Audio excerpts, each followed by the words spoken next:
Welcome, friends, to the Someone Gets Me podcast. I am your host, Dianne Allen, and I am so delighted that you're here. This podcast was created because I believe there is a visionary leader inside each one of us who is waiting to be seen. In each episode of Someone Gets Me, you will hear useful tips from successful visionaries who will share their stories about how being seen has allowed them to take their vision out into the world with action. How to use mindset to unlock inner wisdom. Hey, everybody. I have a great guest for us today. Her name is Karin Hill, and I'll tell you about her in a minute. So go get your coffee and your tea, sit back, and get ready to learn some really amazing things about your inner wisdom, about mindset, and how they come together for your own personal greatness. So I've met Karin recently through a really good friend of mine who's also been on the show before, Michelle Royal, who she's amazing too. And so when we connected right away, I was like, oh man, Karin, you got to be on the show with me. So she graciously is giving us her time today to talk to us about mindset, our inner wisdom, and what can we do to use our mindset to unlock all this great potential within us. So Karin, welcome to the show. Thank you, Diane. It's a pleasure to be here. Well, I am so excited to have you here because being that I work with all gifted and talented people, and we're all kind of like, we're not even out of the box because there's no box to go with us. And mindset is such an important topic. And I think sometimes people even miss the fact that we have inner wisdom. So I just love the work you're doing, and I love the whole marriage of these two things. So I have lots of questions, believe me, lots of questions. And the first question is can you give us like a couple minute snapshot on your world and how you even started in the mindset arena? And then we're going to go from there, but like kind of give us a little backstory of who Karin is, like where you were raised, a little bit about you, but also like what interested you in mindset to start with? Okay. Yeah. It might take more than a couple minutes, but well, yeah, right. From Seattle, and I'm now living down in St. Pete, Florida. But my story and how I got interested in any of this and all of this is 8 years ago. I was happily married to my beautiful husband for 36 years. I went away on a business. I was in the world of fashion at the time. I went away on a business trip, and I was in Dallas, and I got a horrible phone call one night while I was there that my husband had been tragically killed. In fact, he'd been murdered. Oh, yeah. So at that moment, my world imploded. My world crashed. My big fancy world just turned into shattered little pieces of glass on the floor. And that was when I went right into traumatic shock, like you would imagine. And because of the traumatic shock, it manifested for me in a very rapid heartbeat. Wow. The fight or flight, because it was the fear of how he was killed and that type of thing. And this, and I had gone to the doctors. I had this rapid heartbeat of 150 to 200 beats a minute. That was how this stress and the anxiety and the fear had manifested in this fight or flight for me. And knew nothing about the nervous system, knew nothing about how to control our minds and, what's in our mind, all this type of thing, and how our minds and body are connected. And the Western doctors, which I love, if there's something wrong with me and I need to, be stitched up or in a car or whatever, right. But because something was in my mind, they weren't able to actually help me other than the SSRIs and the antidepressants and things like that. And they even had told me that because it was in my mind, that there wasn't anything physically they could do for me until, because of this rapid heartbeat that wasn't slowing down at all for months, that I would either go into AFib or have a stroke and then come back and then they could help me. And this is literally what they had told me.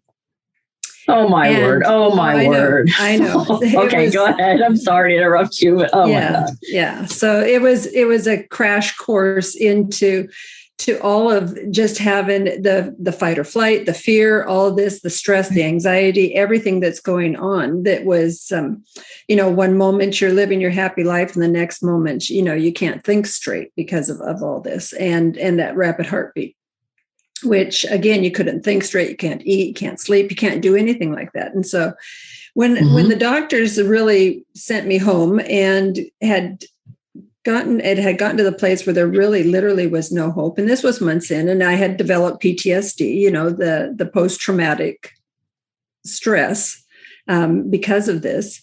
And really, I was stuck in that loop, that loop that was playing how he was killed over and over, which is what PTSD is. It's just stuck on that one side of your brain, playing in that continuous loop, which was keeping me in this fear and keeping my heart rate going. And so it wasn't until about 4 months into this, and I had literally given up all hope of not getting out of this. And the thing is that it's interesting that when you get into this state, and pain and things like that are pretty similar, it almost becomes familiar to your body. Yes. You get used to it, and so you learn to live with it. Basically, even though it's uncomfortable, it becomes in a weird way almost comfortable. I call that familiar pain. It's like so familiar that we live with it, and we don't even really realize how much the toll is of it, because we've adjusted until it's gone. And then it's like, oh, wow. Yeah, exactly. Yeah. Oh, you're making total sense. Yeah. But I got lucky. I got really lucky. One night, after I literally, no one was able to help me. And so I had, like I had mentioned, just pretty much given up any hope and just figured this is what it's going to be like. And once I have the stroke or the AFib, I can go back and the doctors can fix me. And I literally sat up in bed. It was 2:21. Looked at that back in the day, 8 years ago, there were the clocks on the side with the big red numbers on them, looked at the clock. And sat up and remembered that I knew something called NLP, this neuro-linguistics programming, of how to change the horrible picture that was playing in my mind all the time and keeping me in the fear. It was an analogy a lot like if we've all had nightmares. And so you're safe in bed, but your mind is making your heart race, and you're in this fear. You're trapped inside, and your body takes over. Even though you're laying in bed. And so I'm walking around and I'm totally fine. And people I look just like this, and there's nothing, they can see that there's nothing wrong with me. Yet I was trapped inside this. And so the NLP, I was able to take the horrible picture and change it for a good picture. And it was basically about a 20-minute process. And it was one of those things where, because it's in your imagination, everything that's going on in your mind is in your imagination. I had to go back into the imagination to fix it, right. And so I did this process, went back to sleep. And it was the first time in months that I didn't wake up and I wasn't checking my pulse rate and trying to live in that calming and centering and grounding myself to where I could doing breathing all the time to get my heart rate back to normal. It was over like that. And it was from that moment on, Dianne, that I literally had to know what in the hell happened. How could I change this, calm my system down, have that immediate shift in this 20-minute little process, which it's almost kind of silly and it's almost childlike. It's that type of a thing, to where all these doctors in their, the white coats and their medicines and all this type of thing couldn't help me at all. And it was from that moment on that my journey actually began, because I had to know from there on everything I could about how this worked, how this happened. Having been in it and experienced it, is how could I do that through my mind, what they couldn't do? So I literally have spent the 8 years of my life, these past 8 years, studying everything I can get my hands on about neuroscience and epigenetics and quantum physics and metaphysics, everything, and, physics, energy, everything that I could. I went back and got certified. I had been certified, I should back up a little, and why I knew the NLP. 3 years prior to my husband being killed, my mom had developed cancer, and just out of the blue. And so having lived in Seattle, there was a great, it was called Fred Hutchinson Cancer Research. And we had gone down there for her first appointment. I was with her, and she had to have an MRI. And she'd never had an MRI before. And so she started having claustrophobia.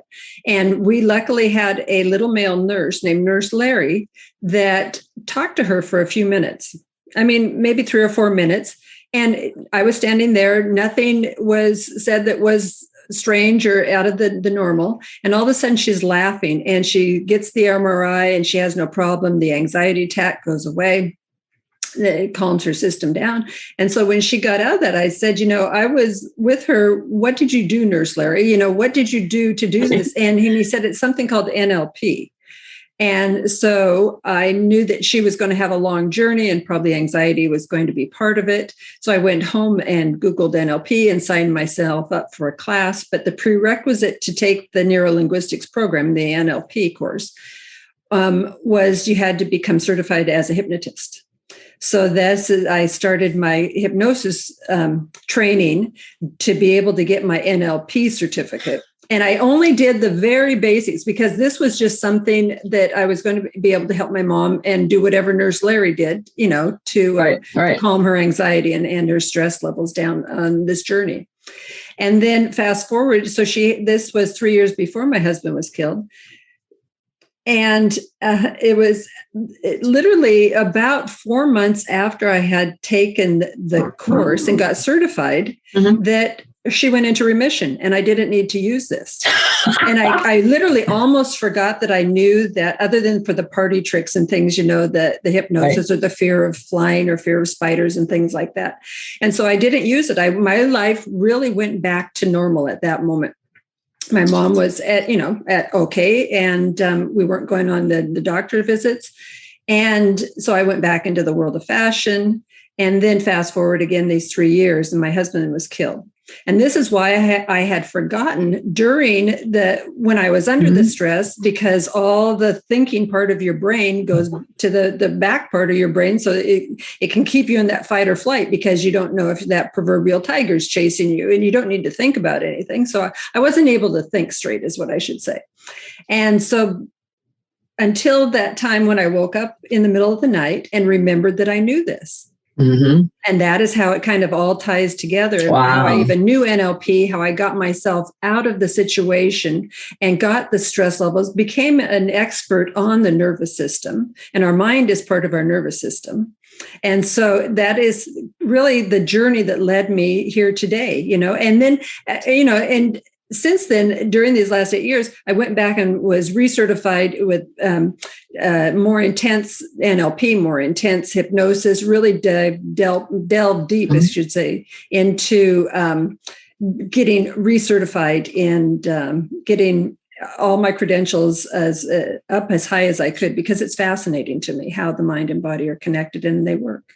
It's totally fascinating. And I think it's really amazing how your brain remembered the NLP, when your ego was asleep, so it could kind of sneak in, and then it's like, oh yeah, I know that. Yeah. I've had similar experiences like that, where I'd forgotten I knew what would give me the answer, and then I was sleeping, and I woke up, I'm like, oh, and it worked every time. And I love that when it's filed in here somewhere. We just got to have a way to get it out, That's right. And that's such a cool story. I love that.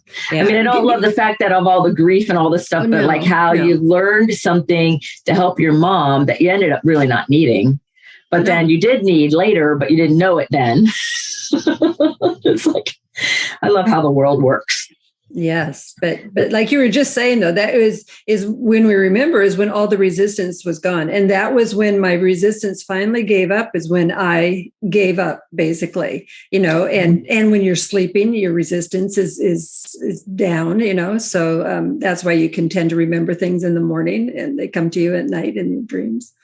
Right. So I know you probably work with people that have a lot of resistance, conscious and unconscious. And so I work a lot with people with unconscious resistance to change. Like they want to change, but they don't really realize that there's this unconscious element, and NLP works really, really well with that. So how do you use your intuition in combination with NLP when you're working with people? Like, do they intersect for you or no? Or how does that work? Well, how it works now is that NLP is just one of the tools I have. So that if NLP is a tool that if I'm working with somebody and they need the NLP portion of it, or they need the hypnosis part of it, or they need what I'm really focusing more on now is through the guided meditation and really getting into that inner wisdom. And so it's once, what was your question as far as how do I know what the subconscious? Well, how do you use your intuition in all of the different work that you do? Like, how does your intuitive ability kind of intersect with all these skills that you have? Right. Well, talking to my clients, because everyone is so different. No one has the same experiences. No one has the same issues, so really it's that communication with my client that really, and listening, I listen to what they're telling me and what they need. And that is where I use my intuition as far as sometimes it's just a combination of a bunch of things, maybe it's first of all, they have to calm down their nervous system, and the physiology controls the psychology. So once we get a hold of the body and can calm the body down, then we can go into the mind and into the subconscious. Oh, that's great. I love that, because I've heard a lot of people talk about using different things. I know a lot of NLP people, and they'll say intuition has no place. I'm like, well, I think it does have a place in all of it when you put lots of things together to be able to kind of see the path and the road and how it comes together, because nobody I know is like single, like we're multifaceted people. There's not ever just one road, so that's really fun how you weave those things together. Yeah. Well, we have all these different parts of us, and you know that because we all say that, part of me wants to do this and part of me wants to do that. And so we all have all these different parts inside of us. And again, it really, you weave it together because you're listening to your client, and part of them needs something here and part of them needs something there. And so the more tools that we have in our toolbox, we can just, adjust it to whatever they need. Yeah, that's to me, that's really exciting. I call that being technically eclectic. Oh, I like that. Yeah.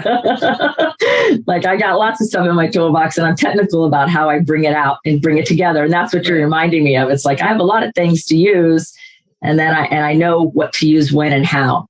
So this might seem like a weird question, but it just popped in, and I think it'll be really fun. Like, okay, so you were in the fashion industry before all of this, and I'm curious what pieces of your previous life, if you will, your fashion world, are serving you today in your current work? That's a good question. Well, I think it's the people skills, because no matter what job you're in or what field you've been in, you have to have people skills. And so not so much the fashion part of it. Most people aren't really interested in the fashion, when we're talking about the mind and the body. Right. But it's really the people skills, the listening skills, and just the what I've learned in just being around people in general. Oh, yeah, that's cool. Of course, because if you're not a very good listener, it's going to be hard to make any headway. So what is your personal vision? Like when you're standing here now, a whole career change, a whole life change, like boom, right? So when you stand here and you kind of look forward, what's your vision for Karin and Karin's work and Karin's life, your personal life? Like, what do you see as you kind of keep walking forward? Right. Well, what I see is my ability to help, and what really is drawing me and keeping me here and really drawing me forward is my ability to help get people out of the suffering and out of the pain. Mm. Because when I was stuck there, when I was in that period of time, that I kept asking people, I said, there has to be a manual. Somebody has had to have done this before. And I couldn't find it. There was nobody that I talked to that I could find that actually had the steps and how to get out of the suffering and the pain and the anxiety and the stress. And stress, talk about being relative in today's world, through the pandemic we just lived in. And I don't know anybody that isn't under stress. In fact, stress is one of the leading things that people go to the doctors for are stress-related illnesses in some regard. It was the top 3, and I think they said by 2024 it will be the top reason people go to the doctor is it for a stress-related illness. And so when you think about that on a global structure, even this is huge. To be able to help people get out of the stress. Because your nervous system, once you understand it, it's all about the stress and the anxiety and how to get out of that. And so my vision going forward is to help as many people as I can for myself, because what I truly believe is healed people heal people. And that is where, I wasn't given this journey for anything other than to help others is my true belief. Mm-hmm. And, it's that feeling like you've stepped in a hole and somebody gets you out. Your human instinct is turn around and hand your arm to the next guy and hold them and bring them up with you, to help them out. And there's that something that happens when we've had experiences like this, I think to everyone, that once you've gotten to the other side, you want to share how to get others out of their situation, whether it's, the stress and the traumatic stress even of being bullied or something. It doesn't have to be a very traumatic experience, but to get us into these stressful situations. Well, right. And correct me if I'm wrong, but it doesn't have to be really big and huge to get stuck. Like, when you were saying where you were just stuck in that and the doctors say, we'll come back when there's a physical thing. I've heard, I had a stuck time years and years and years ago, and the doctors told me, this is a quote, women are like dogs, just go rest and lay in the corner. And just like a dog, when you feel better, you'll start moving around again. And whoa. Just for kicks, I thought I'd share that. So I understand that stuck in our mind, and then people like there's no answer and nobody really knows what to do.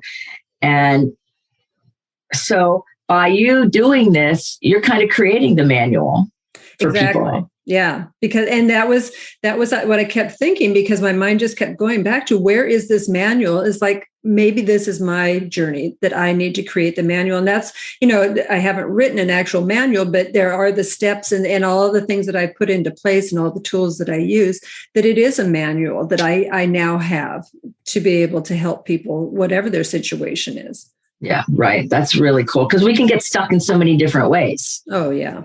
And that when we are stuck, or the perception of being stuck even, right, then I think that increases the stress level that was already there from the stuck. Right. It does. Yeah. And this is where the meditation, the guided meditation, it's a different, when people think of meditation, they think of just clearing the mind. But instead of clearing the mind, what I do is help people think clearly.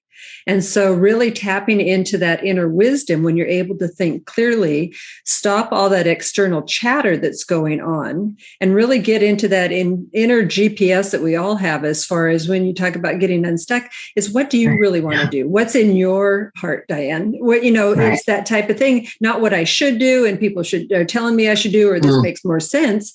But, and I'm seeing a lot of women, especially right now, since the pandemic, especially that might have been in corporate jobs, that are going, there was that awakening, because I don't think there was everything bad came out of this pandemic. I think a lot of good came out as far as waking people up there is more in life, and that, and this isn't all there is, and really getting into that deeper level of themselves, even of what they really want, but they don't know how to find the answers. And so I help them find the answers by quieting all that external chatter and really getting their mind clear and hearing that inner wisdom that we all have. We all have an inner GPS that we just sometimes don't hear because there's so much outside noise that's louder. And our inner voice, it's very still and very quiet, but it's always there. Right. Oh, yes. And when you get all that external static, I call it, then it's hard to hear your own inner wisdom. Yeah. And so the quieting and the stillness allows us to hear better. Yeah. Yeah. And I think that's really powerful. And I agree that there's so many things that are really coming out of this pandemic that are helping people like really move forward if they want to, and all of that. So if y'all are really loving what Karin has to say, like I am, then look in the show notes for her website and ways to contact her. And I'm sure that she would receive your comments and your emails with great enthusiasm. So if you're loving what she's saying, then let her know you heard her here and connect with her so that you can keep following and getting great information. Now, I have another question. I have lots of questions. They're popping in. Boom, boom, boom, boom. One of them is, and we're talking about mindset. And where do like emotions play into this? Like so many people think mindset's just about what we think. And I really believe emotions are the energy source that tell us we're alive, and they're so vital. So speak a little bit to how emotions and mindset and inner wisdom intersect. Like, how do they all go together? Right. Yeah. Your emotions really are the key of your GPS. I mean, they're telling you what's going on. How are you feeling? Stop and ask yourself how you're feeling. What is that emotion that's coming up?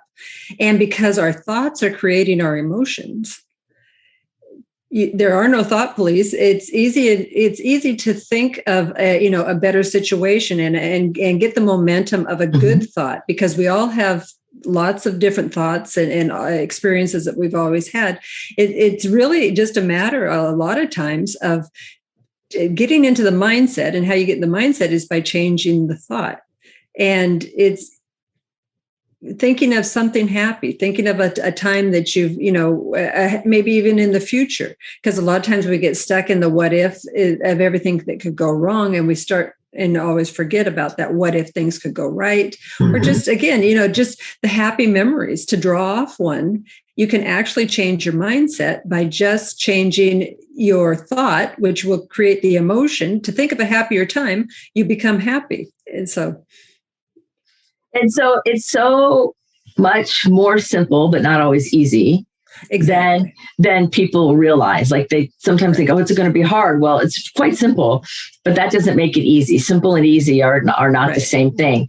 And so can you think of somebody you've worked with maybe that really struggled with that resistance, even if they didn't know it? And give us a little glimpse into how that gets helped. How can you help somebody who's maybe more resistant than even they're aware of?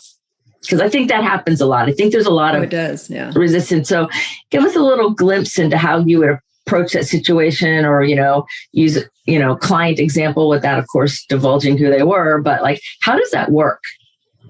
Right. And I'm actually working with someone now, one of my clients, and it works by going back into what's really in their subconscious and picking up on the words in their subconscious, because the subconscious holds all your answers, and so by really going in and understanding how the language of the subconscious works, because it doesn't speak English, it speaks through our senses. And so, and all the memories we have is, through your, through your taste and your sight and, everything, because everything's vibrational. So it's all in your subconscious, is all through your senses, is how we interpret it. So if somebody will start talking to me, and the client that I'm thinking of in particular, she kept going back to certain words would pop in and certain phrases would pop in. And by really paying attention to what the words that the subconscious was using, the ones that were really important to her. And there's a physiology that changes when once they've tapped into their subconscious. And so when you hear that, when you see that, you know that you're there. It's like trance without having, going into formal trance. And so it is through talking to the subconscious and with her and finding her words.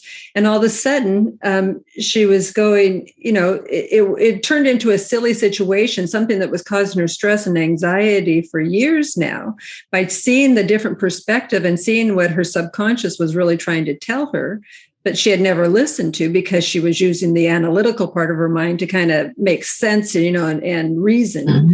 And the subconscious doesn't reason, it just wants to help you, but you have to be able to speak the same language. Oh, and that's interesting because the subconscious doesn't use language, doesn't use English in our case. It uses the senses. And so if you try to interpret what the subconscious is saying with language, it's like the wrong tool. Yeah, that's why people, and I love affirmations, don't get me wrong, but sometimes affirmations aren't enough in self-help books and it's a huge industry, right? And the thing is, if it worked, why would we would fix ourselves? The thing that's interesting to me, Dianne, is when a client comes to me and they present something, it's never what they think it is, because that is because they're thinking, it's in the front part of their mind and their analytical reasoning part of your mind. But what really is the problem is in the subconscious, and it's always about getting down to that core issue. And, you think you're coming in because you have fear of public speaking or this or that. That's never what it is. That's never what it is. Because if you knew, especially, I'm sure the people you work with, your clients, your audience, very gifted people, talk about the smartest of the smart. If they knew what it was, they would have fixed it by now, right? Yes, I say that all the time. They don't know what it is. Right. If you knew the answer, you'd already fixed it. You wouldn't know me. That's right. Exactly. So, it kind of is really comes down to that. People don't realize they don't know what it is that is bothering them. They think they know what it is, but whatever they present with, to me, is never the problem. So you can just log in your mind with whatever they say. We know that's not it. So we can look anywhere else. Well, that you really have to go down. You have to get into the subconscious, and it will tell you what the real problem is. It could have happened when you were 4 years old, and it has nothing to do with public speaking.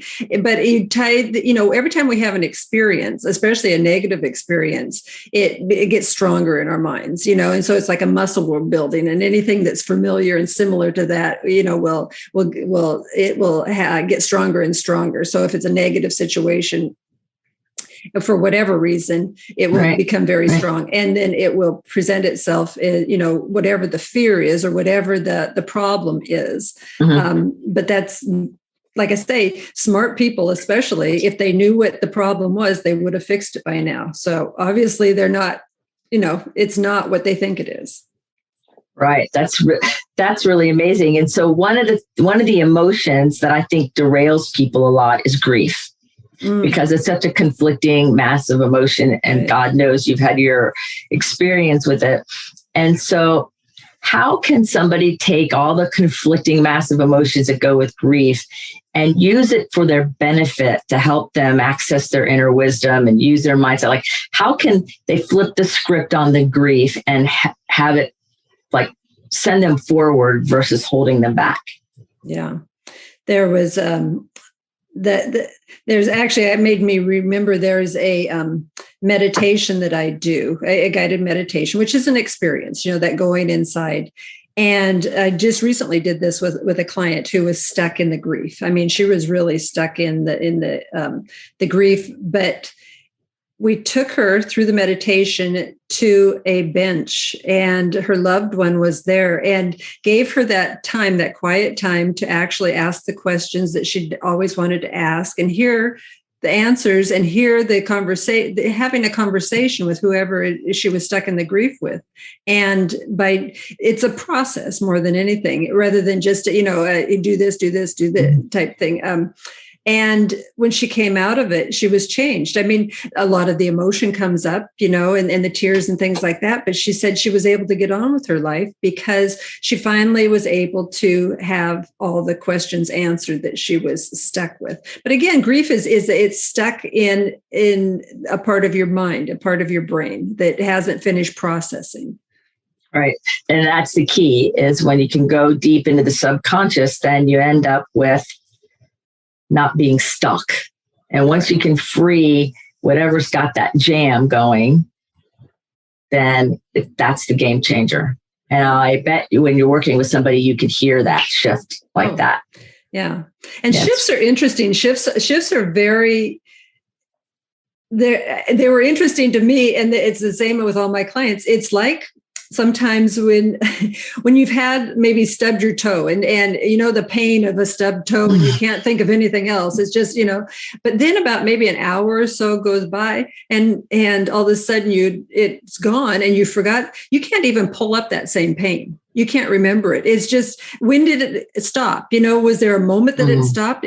There was a shift that just happened, and no fireworks went off and nothing major happened. And that's the same thing that happens in our brain, in our mind. And even the clients that have PTSD that I work with, you're expecting something major, for that much pain and suffering. I've worked with people that have been stuck in PTSD for, 30 years.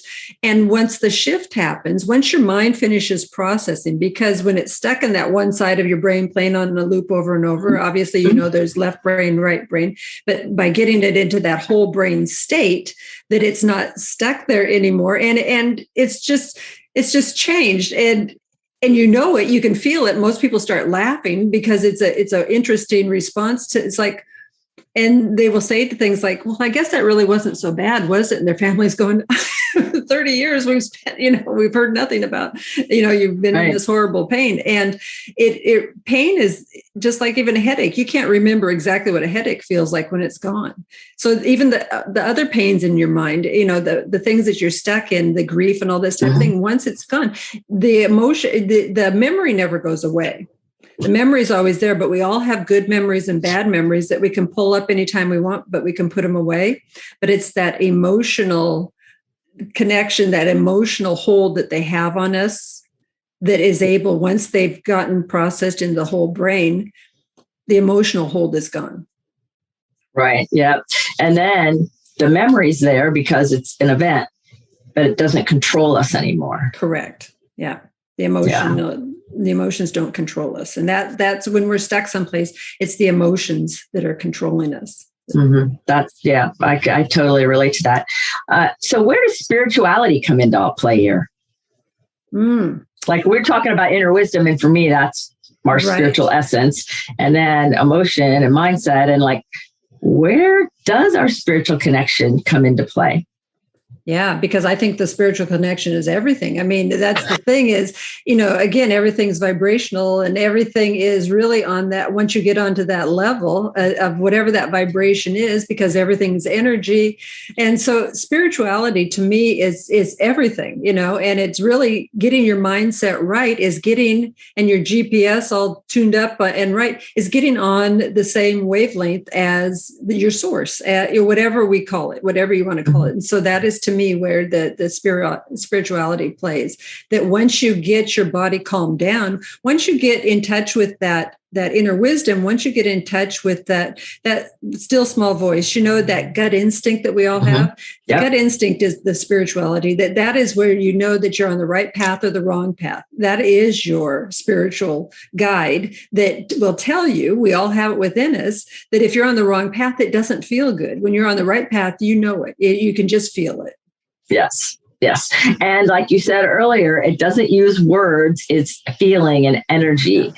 And we know the difference when we're honest with ourselves, right? Between off course and on course, I think.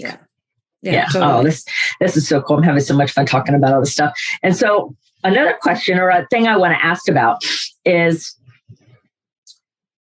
if we could imagine like lots and lots of people waking up in this way, because that's what I consider. I consider the work you're doing helping wake up parts of people that are stuck or sleeping so that their light is brighter and their life is more full. And as a twice exceptional gifted person, one of the things that gifted people really struggle with is when there is a really strong pain, they feel it exquisitely different than a neurotypical person often.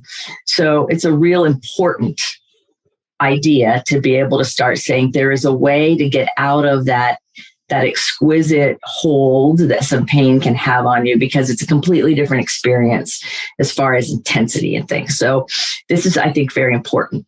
So if we could imagine, this is like a little fantasy question. If we could imagine like lots and lots of people waking up and unsticking these little pieces of themselves, which the work that you're doing is amazing and it's person by person. And so we can like fast forward. How do you think that would impact our culture?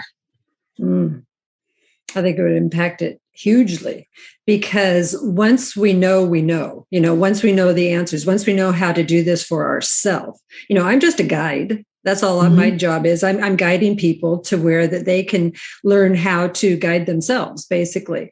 And once you know, you can teach your children. Once you can share, because once we have positive experiences in all our lives, what's the first thing we want to do? We want to share it. You found a good hairdresser. You found a good nail artist. You went to a good movie, went to a good restaurant. What's the first thing in human nature we want to do is share that.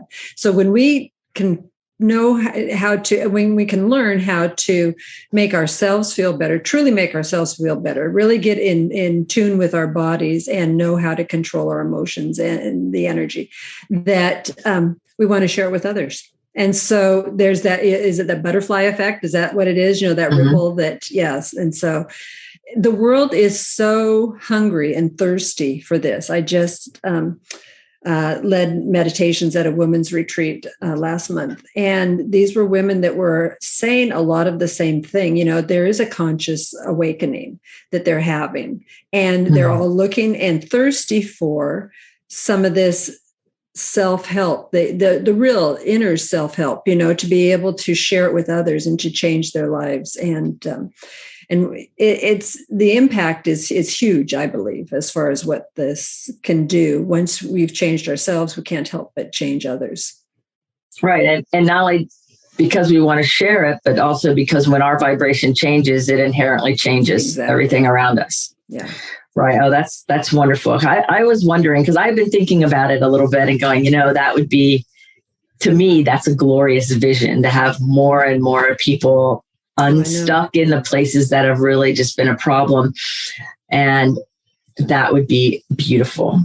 Yeah. There's so much suffering that's going on, and anything that we can do to help the suffering, that I think would be, So totally true. So what inspires you? What keeps you going and inspires you personally? The journey that I went on. And so it was like, I was given this for a reason. And, that it wasn't my choice, but because of what I was given, it keeps me going on every time I work with somebody and I make them feel better. And I instantly whether it's getting out of pain or stopping a headache, there's all sorts of, again, different tools, and that for whoever I'm working with has different needs. And once they can get out of the suffering, it changes. And that's what keeps me going. And that's what I see. Yeah, that really is my, I believe that it's why I'm here now, to help people stop the suffering. That's really, really cool.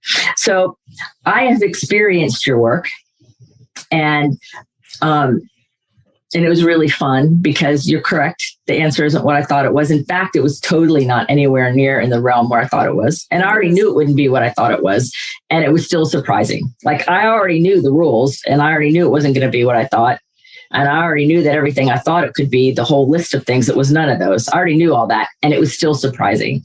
And it was very profound. And so I want to thank you for sharing your gift with me and for sharing it with other people, because I think it really does help change things in a tangible, real, meaningful way that impacts your life forever. And so I want to thank you and share that with everybody, that, I try everything. I'm like Mikey, I will try just about anything. And I'm like, okay, I already know it's not going to be what I think. And then it was really not what I thought. And I'm like, wow. And so then I was journaling and writing and processing about it. And I'm like, oh, well, this is kind of interesting. I could see where that would be a thing. And just a little while ago, before we started recording, like a couple hours before our time, I was sharing with somebody about some kind of historical frustration with something or whatever. And I keyed into that whole thing that we uncovered. And I'm like, oh, that's hooked here. There's a tendril there. And the moment, it's like the moment I could see in my mind's eye, the tendril, it all went away. Wow. And I'm like, all right, well, this is like even cooler than I thought. I knew it was cool. Now I think it's all cooler. Done in your mind. Yeah. And it was all in my mind in this moment, in this conversation. And I was not even directly talking about it with that person. I was talking about something related to it. And I'm like, this is really fun. Oh my God, I'm glad I get to interview Karin. Like, oh, that's even more fun. And so if you're thinking about wondering what to do, then call Karin and have her work with you, because you will be transformed even if you don't realize you need to be transformed. It's really kind of fun. So is there anything that you wanted to share about, or that I did not cover, that you would like to share with everybody before I, close out with our final question? Yeah. I think what I really want my message to be is there's no need to keep suffering. It's that internal suffering that, behind the closed doors suffering, that we put on the front and we look fine and go out into the world, but know that there is help to really get into that internal suffering, and that life's too short. You don't have to suffer. There's so many ways out. That's a beautiful message. And it's true. I think some people, I think somewhere along the line, we learned culturally that it was noble to suffer and noble to be the martyr and noble, and it's not. Especially as women, Yes. Yeah. Especially as women. You're right. So it's not noble to suffer, y'all. So if you're suffering, or better yet, you're a gifted person with all of that silent pain that nobody can see, but is in there, go to the show notes, go on Karin's website and contact her. And you'll see, like I saw, with all the work I do on myself, and yet a new cool layer of something to free myself. So you too can do it. She's willing. So you got to be willing. So there you go. So your final question is, if we were going to put a billboard up that the whole world was going to see with Karin's message on it, what is that message? I think I shared it with you earlier. It's healed people, heal people. Beautiful. Healed people, heal people. You heard it here, everybody. Thank you, Karin, for being on the show with me today. Thank you for sharing your wisdom and your time and your passion with us today. Thank you, Dianne. I appreciate it. Remember, everybody, put your face to the sun so the shadows fall behind you, because you're a rock star. You're here on purpose with a purpose. So this is your day to go out there and let your light shine even a bit brighter. And until the next episode of Someone Gets Me, be well. Thank you for listening. I trust you gained some valuable inspiration and information. Please join me and other visionaries in the Someone Gets Me Facebook group. Or for more information on my services and additional episode, visit someonegetsme.com. Again, thanks for listening.